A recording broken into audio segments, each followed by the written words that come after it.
பிரதமர் நரேந்திர மோடி அலுவலகத்தில் இருந்த மிக முக்கியமான ஒரு அதிகாரி இரவோடு இரவாக காணாமல் ஆக்கப்பட்டிருக்கிறார். ஒட்டுமொத்த இந்தியாவில் எந்தெந்த ஊடகங்கள் எப்படி செய்தி போடணும், Facebook, Twitter, Insta இது மாதிரியான சோசியல் மீடியால மோடியை பத்தி என்ன செய்தி வரணும், விடிய காலையிலிருந்து நைட்டு 12 மணி வரைக்கும் எந்தெந்த டிவில என்னென்ன நியூஸ் ஓடணும் அப்படிங்கிறது குறித்து மிக முக்கியமான முடிவெடுக்கக்கூடிய அந்த அதிகாரி மோடியினுடைய நிழல் அதிகாரமாக செயல்பட்டவர். ஒரு புகைப்படம் கூட வெளிவராத அந்த நபரினுடைய பெயர் ஹிரண் ஜோஷி.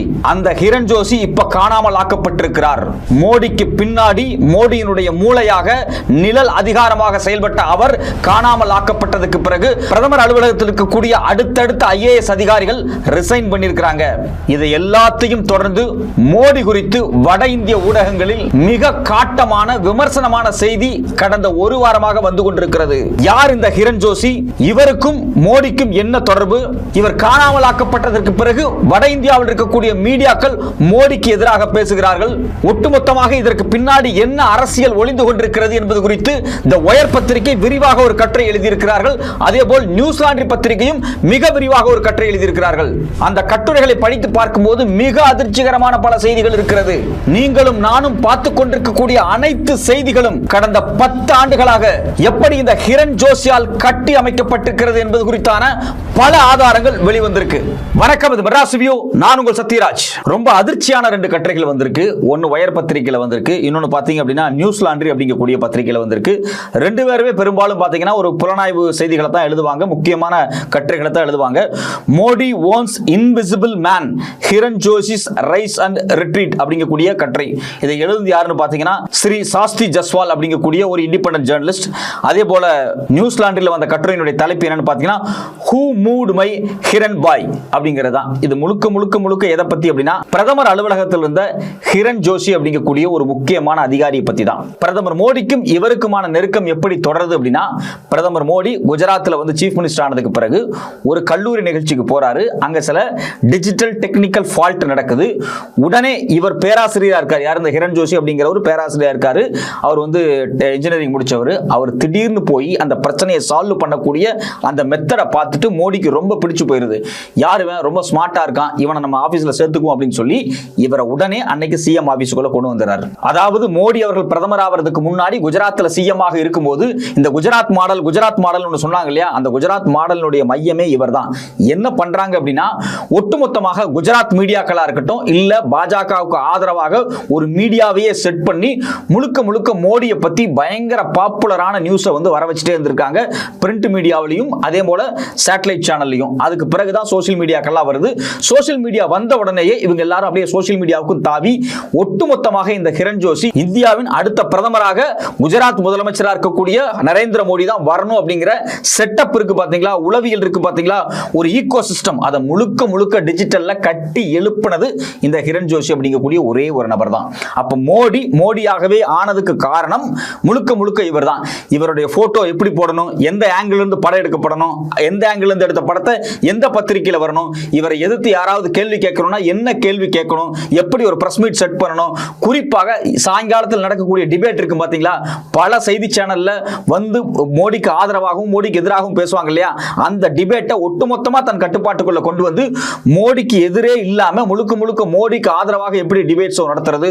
மிக முக்கியமான பெரிய பெரிய ஊடகங்கள் இருக்கு பாத்தீங்களா, அதில் இருக்கக்கூடிய எடிட்டர்கள் பத்திரிகையாளர்களை எப்படி மிரட்டி தன் காலுக்கு கீழே கொண்டு வருது. இந்த எல்லா வேலையும் செஞ்சது இந்த ஹிரண் ஜோஷி தான். அதாவது இன்னும் ரொம்ப சிம்பிளா சொல்ல போனா ஒட்டுமொத்த இந்தியாவினுடைய பத்திரிகை ஜனநாயகத்தையும் குழி தோண்டி புதைத்த ஒரு நபர். இவர் IAS கூட கிடையாது. ஆனா குஜராத்ல சீஃப் மினிஸ்டரா இருந்து 2014 டெல்லிக்கு பிரதமரா வந்து உட்கார்ந்தார் இல்லையா மோடி, வரும்போதே இவரை கையோட கூட்டு வந்துட்டார். இவர் டெல்லியில வந்து உட்கார்ந்த உடனேயே ஒட்டுமொத்த IAS அதிகாரிகள் அங்க இருக்கக்கூடிய பிரதமர் அலுவலகம் PM ஆபீஸ் இருக்கு பாத்தீங்களா, அது செக்யூரிட்டி கவுன்சிலா இருக்கலாம், எக்கனாமிக் கவுன்சிலா இருக்கலாம், எந்த கவுன்சிலா இருக்கலாம், ஃபாரின் அஃபேர்ஸ் டீமா இருக்கலாம், பினான்ஸ் டீமா இருக்கலாம், எல்லா டீம்லையும் தனக்கான ஆட்களை செட் பண்றாங்க. அதுல குறிப்பாக இந்த டிஜிட்டல் ஏரியா இருக்கு பாத்தீங்களா, சோசியல் மீடியா அது மட்டும் இல்லாம சேட்டலைட் சேனல், இது முழுக்க மொத்தமாவே 2014க்கு பிறகு இவர் தான் கட்டுப்படுத்துறார். ரொம்ப சிம்பிளா சொல்ல போனா இந்தியாவில் இருக்கக்கூடிய முன்னணி ஊடகங்களுக்கு இவர் வாட்ஸ்அப் குரூப்ல இருந்து இன்னைக்கு இந்த செய்தி போடணும், இத்தனை மணிக்கு போடணும், இப்படி விவாதிக்கப்படணும், இத்தோட முடிக்கப்படணும். மோடி மீது சின்ன விமர்சனம் வருது, அரசாங்கத்தின் மீது சின்ன விமர்சனம் வந்துச்சுன்னா அதை எப்படி உடனே டைவர்ட் பண்ணணும் அப்படிங்கிறதுக்கான பல வேலைகளை திட்டமிட்டு சதி வேலைகளை இந்த அதிகாரி பண்ணியிருக்கிறார். இவர் தான் இப்ப காணாமலாக்கப்பட்டிருக்கிறார். இதே மோடியை மோடியாக உருவாக்கிய அதே அதிகாரி இன்னைக்கு இரவோடு இரவா காணாமலாக்கப்பட்டிருக்கிறார். அதுக்கு பின்னாடி ஒரு பெரிய கதை இருக்கு.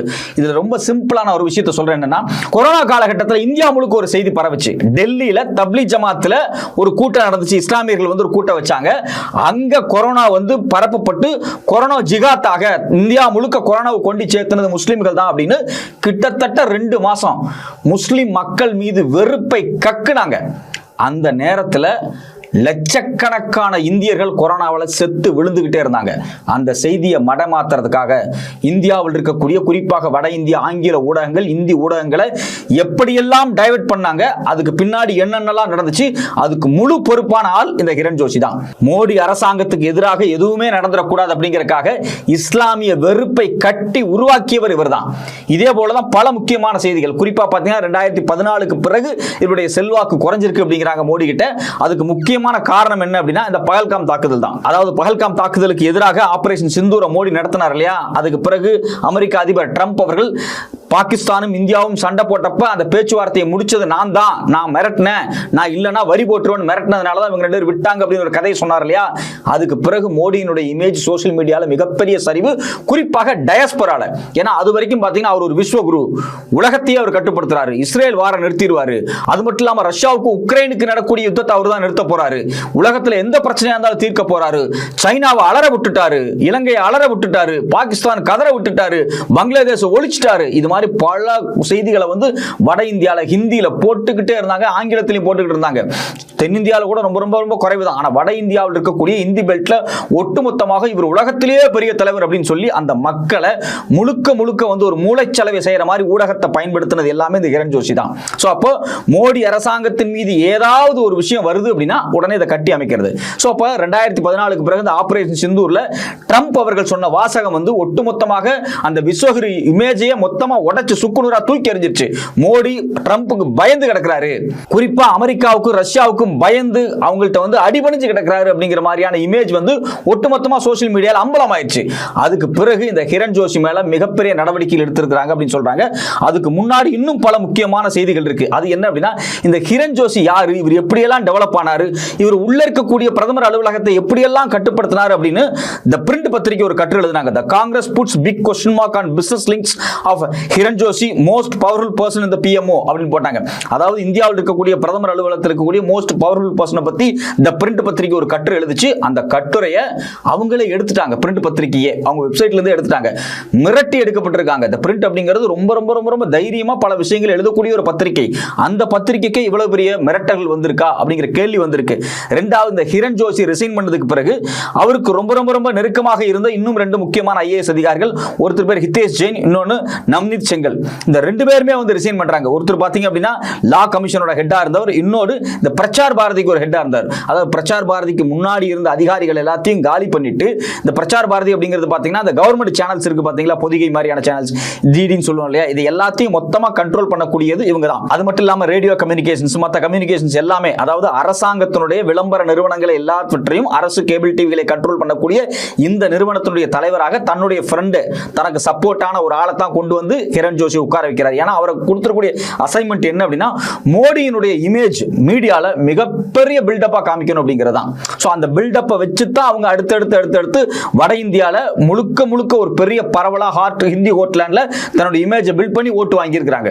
சோ அப்ப இந்த மனிதர் இவருக்கு இன்னும் சில ஆட்களை வச்சு ஒரு டீமா டெல்லியில பிரதமர் அலுவலகத்தில் உட்கார்ந்து வேலை பார்த்திருக்காங்க. இவரை எதிர்த்து இவருக்கு முரண்பாடா பேசினதுக்காக கிட்டத்தட்ட 70-80 அதிகாரிகளை உடனே வந்து பிரதமர் அலுவலகத்தில் வந்து தூக்கி எறிஞ்சிருக்காங்க. இது மாதிரியான வேலை வேலைகள் அவங்க பண்ணிருக்காங்க. இதுல முக்கியமான விஷயம் என்ன அப்படின்னா, இவருக்கு போட்டியா பாத்தீங்கன்னா ஜெகதீஷ் தக்கர் அப்படின்னு இன்னொரு IAS அதிகாரி, அவரும் குஜராத்தை சார்ந்தவர். மோடி வரும்போது அவரையும் கொண்டு வந்தாங்க.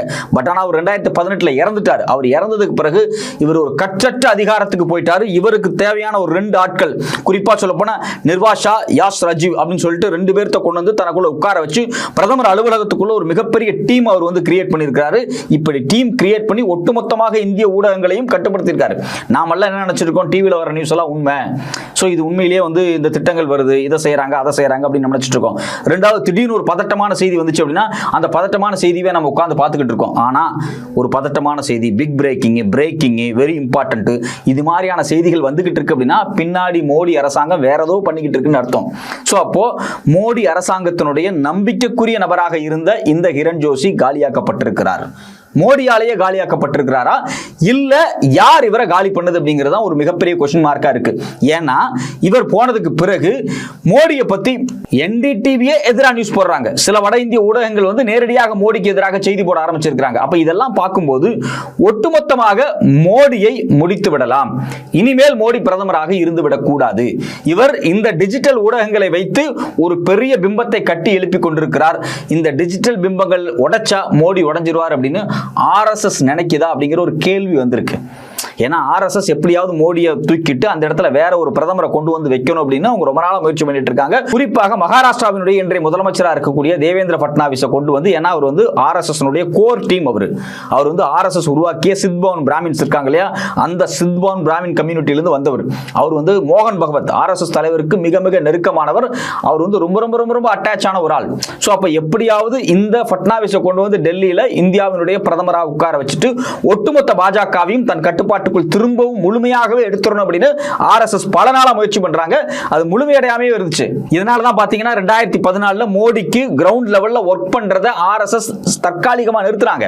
அவங்களுக்குள்ள சித்தாந்த முரண்பாடெல்லாம் இல்ல, அதிகார முரண்பாடுகள், அதிகார போட்டிகள் ரொம்ப அதிகமாயிருச்சு. மோடி மோகன் பகவத்தை மதிக்க மாட்டேங்கிறார் அப்படிங்கிறதுனால எப்படியாவது ஒரு பதவியிலிருந்து தூக்கிடணும். அவரே சொன்னார், மோகன் பகவத்தை 75 வயசான அவங்களே போயிடணும் அப்படின்னாரு. சில பேருக்கு ரொம்ப ஆணவமா இருக்கிறாங்க அப்படிங்கிறாங்க. சில பேர் சொல்றாங்க அவங்க பயாலஜிக்கலா பிறக்கல அப்படின்லாம் சொல்றாங்க. இப்படி எல்லாம் வந்து நேரடியாக மோடியை சாடி திரு மோகன் பகவத் அவர் பேசிக்கிட்டே இருந்தாரு. இப்ப இறுதியா RSS இன்னொரு இடத்துக்கு நகர்ந்துருச்சோ, இவருக்கு யார் மூளையா செயல்படுறா, இவருடைய அதிகாரமா யார் இருக்கிறா, முதல்ல மோடி, இரண்டாவது அமித்ஷா, மூணாவது இந்த ஆள் தான். இந்த ஆளை நம்ம வந்து தூக்கிடணும். இந்த கிரண் ஜோஷி பிரதமர் அலுவலகத்துக்குள்ள இருக்கக்கூடாது. இவரை தூக்கிட்டோம்னா ஒட்டுமொத்தமாக சோசியல் மீடியால இருந்து, முழுக்க மீடியால இருந்து இவரை நீக்கிடலாம். மீடியாக்கள் எல்லாருமே இவரை விமர்சனம் பண்ண ஆரம்பிச்சாங்க அப்படின்னா ஒட்டுமொத்தமா இவரை முடிச்சிடலாம் அப்படின்னு சொல்லி ஒரு ஏற்பாட்டை RSS பண்ணிருக்கான்னு ஒரு கேள்வி வருது. ஏன் அப்படின்னா வட இந்தியாவில் பார்த்தீங்கன்னா ஆரவல்லி மலைத்தொடர் அப்படிங்கிறது ஒரு பெரிய மலைத்தொடர், டெல்லியில் ஆரம்பிச்சு கீழே வரைக்கும் வருது. இந்த ஒட்டுமொத்த மலைத்தொடரில் கிட்டத்தட்ட 4-5 மாநிலங்கள் வந்து நேரடியாகவே வந்து அந்த மாநிலம் பயன்பெறுது.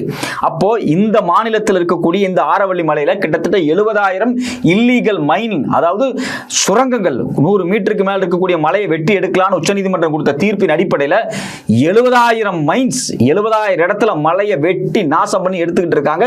இது எல்லாம் அதானி, இன்னும் சில கார்ப்பரேட் கம்பெனிகளுக்காக தான். அப்போ ஒட்டுமொத்த கார்ப்பரேட் கம்பெனிகளுக்காக மோடி அவர்கள் இந்த மலையை வெட்டி எடுப்பதற்கு அனுமதி கொடுக்கிறார், இவர் வந்து மக்களுக்கு எதிராக செயல்படுகிறார் அப்படின்னு சொல்லி இவர் மேல எல்லா ஊடகங்களையும் பேச வைக்கிறதுக்காக RSS ஒரு முயற்சி பண்ணி இருக்கிறதோ அப்படிங்கிற சந்தேகம் எழுந்திருக்கு.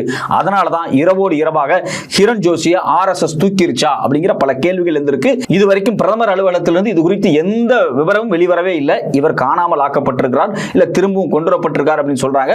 ஆனா இதனுடைய முழுமையான உண்மை என்ன அப்படிங்கிறது இதுவரைக்கும் தெரியல. பொறுத்திருந்து பார்ப்போம் பிரதமர் அலுவலகத்திலிருந்து என்ன செய்திகள் வெளிவரப்போகுது என்று.